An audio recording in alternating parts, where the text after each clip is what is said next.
Welcome once again to the CalgaryHomesale.com video series, helping you sell quicker and buy smarter. I'm Drew Allam, real estate advisor with Redline Real Estate and CalgaryHomesale.com. I'm joined once again by Scott Bollinger, lawyer at Bollinger and Associates.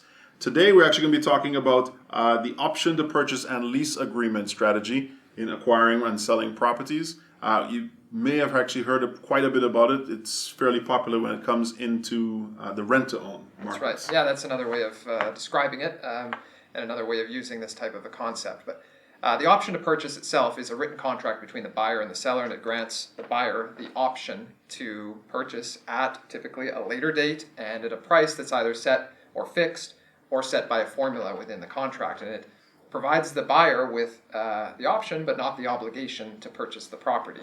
It's usually accompanied by a lease, and that's where we start talking about the rent-to-own because it fits within that scenario. And so when the contract is signed, the option contract is signed, a lease agreement is also signed, and the buyer takes possession of the property, and then they effectively rent until they exercise their option to own, and that's where you get the rent-to-own option.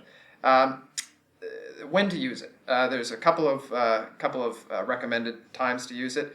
One is when the buyer, from a buyer's perspective, is not confident about where the market's going, one way or the other. It could be going up, could be going down. If it's going up, option to purchase could be good, because if you negotiate a good price in that contract, even if you don't exercise it until 3 years later, you're still going to purchase at that price, that current price.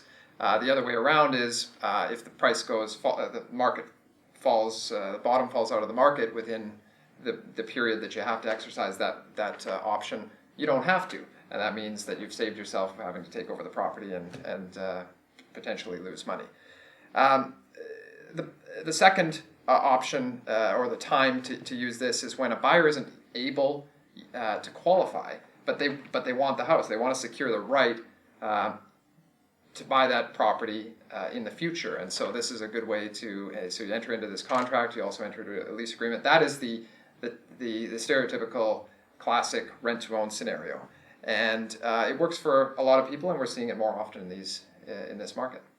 Excellent. So again, option to purchase and lease agreement and how it can apply to you if you want to actually rent to own. If you have any more questions on how to use this, when to use this, of course you want to seek some professional legal advice, you can feel free to contact Scott, leave a post or a comment somewhere on this video, or contact him directly at the links. Again, this is the CalgaryHomesale.com video series, helping you sell quicker and buy smarter. More coming up on real estate advice and legal advice for you in future videos.